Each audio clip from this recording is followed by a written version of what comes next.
The Computer-Human Adaptive Interaction Group at the University of Sydney, Australia, aims to create new technologies for personalised, pervasive interaction. A key research direction has been exploring new interactive surfaces, such as tabletops. In this video, we demonstrate a software platform called Cruiser, which provides an efficient and extensible framework for developing surface computing applications across a variety of hardware and operating systems. This framework has been used as the basis for a number of research and commercial projects, using a range of devices such as the Xbox Kinect for gestural input.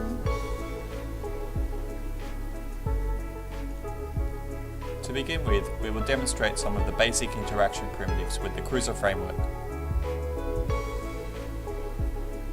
Touching the corner of an image initiates a combined rotate and resize gesture, which we call row size. It enables the user to both rotate and resize the image from only a single point of contact, which enables the gesture to work consistently even on single-touch hardware. An image can also be flipped over, which reveals its file name on the back, and this can also be used to create groupings between objects. Another key primitive is the black hole, which acts as a trash can for the tabletop. This ensures that users can manage clutter while working on the shared display with many artifacts. Objects can be placed or thrown into the black hole, and the object gradually reduces in size as it gets closer to the center of the hole. The hole can also be moved around the tabletop and placed over objects to delete them. The objects can be retrieved by flipping the black hole over to reveal the images ordered on a stack.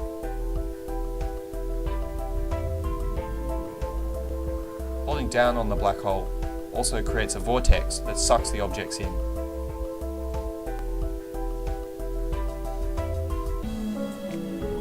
Cruiser can display a range of content, including images, videos, text documents, and web content. Cruiser can also display other computer screens.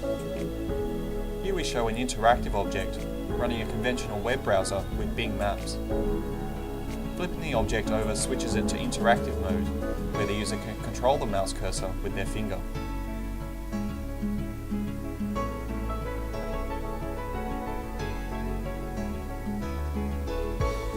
Now we see the user using graphics editing software on their desktop computer to draw a picture.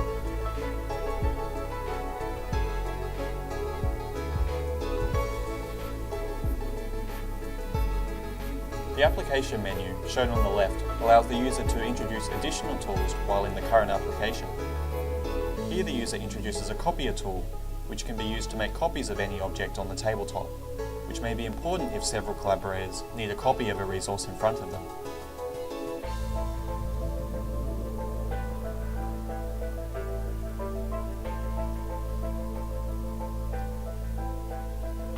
The copier can also be used with the interactive objects, enabling multiple people to interact with the same computer screen.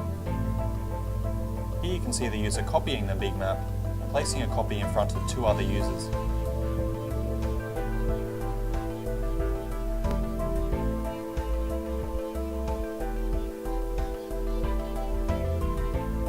Another tool is the storage bin, which acts as a folder for grouping items on the tabletop. The user can place as many items as they like in the storage bin, and the thumbnails resized to fit.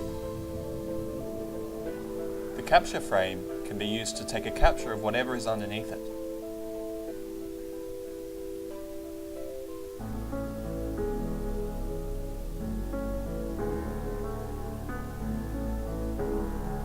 It can be used on any object, including the interactive object, as you see here.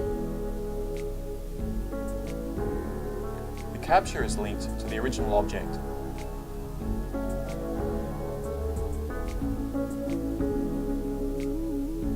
An important goal of our work has been operating system and hardware independence, so we can run Cruiser on different platforms. These can range from low-cost tabletop services based on whiteboard capture technology and wall displays that use the Xbox Kinect camera to provide gestural input.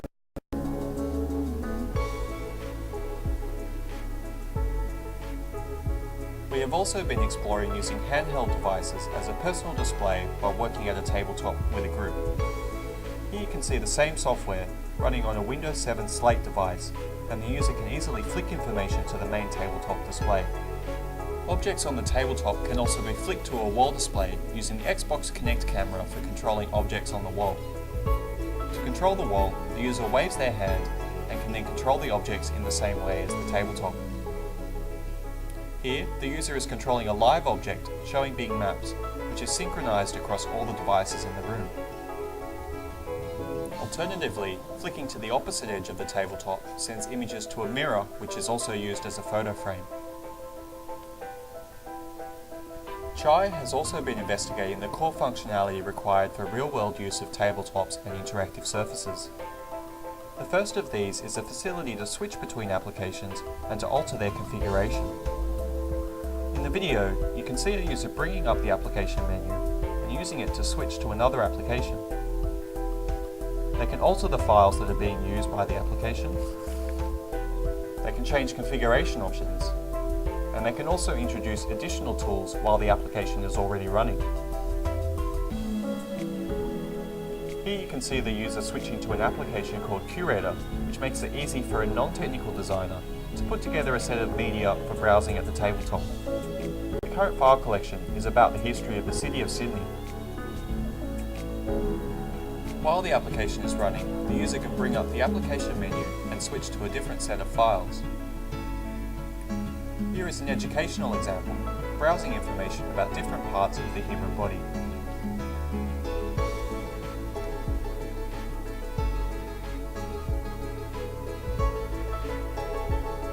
Another core function of a tabletop is to support people accessing their file collections at the table for collaboration.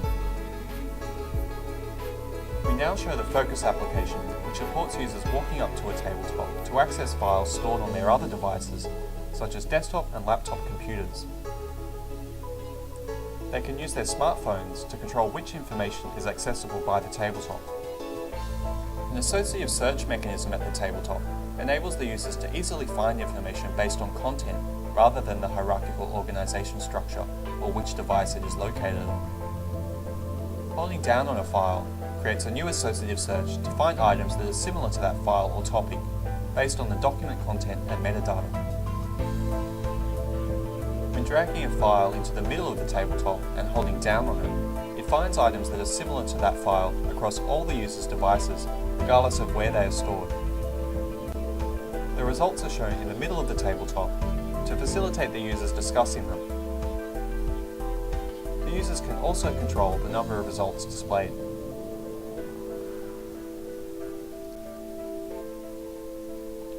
The users can also run the Focused Inspector application on their smartphone. This provides a private display for accessing files on the user's devices, and they can control which information is accessible by the tabletop. The user can check files on the device and also send specific information to the tabletop to show others. Once on the tabletop, the user can hold down on that file to locate all other information about that document from any of the user's devices.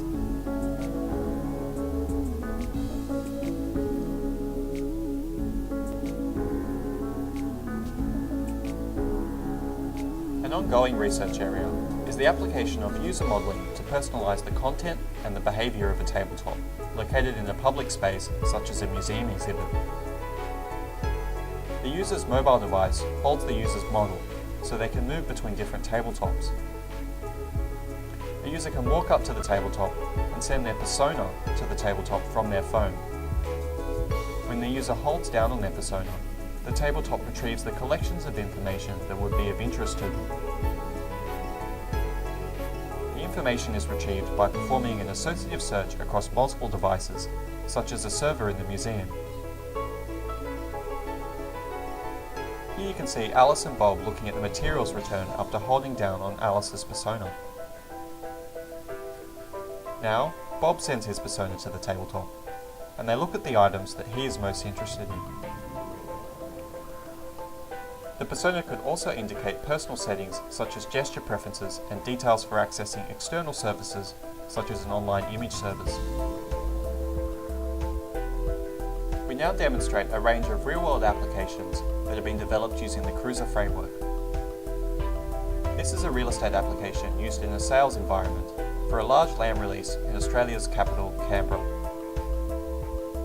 enables a salesperson to assist a potential customer in browsing over 400 blocks of land.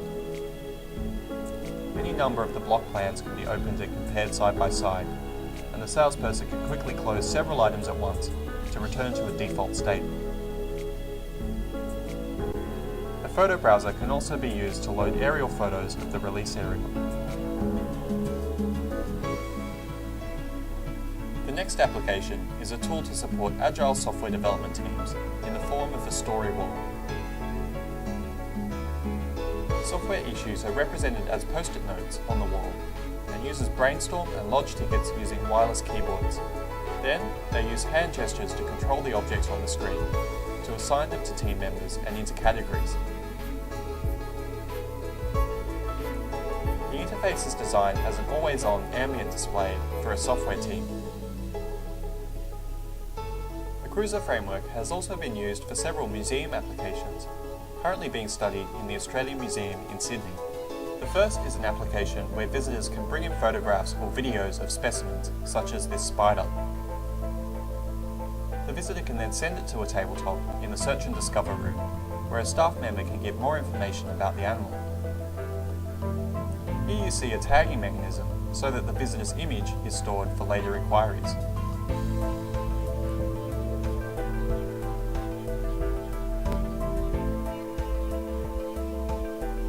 Using the tag search object, the user can drop images or tags into the top part of the object to see similar items in the row below it.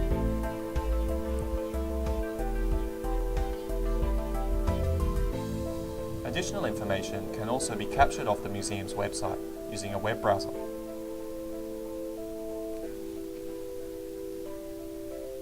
Next is a kiosk application for allowing visitors to gain an overview of the current exhibits and to plan a personalised tour which is downloaded to their smartphone.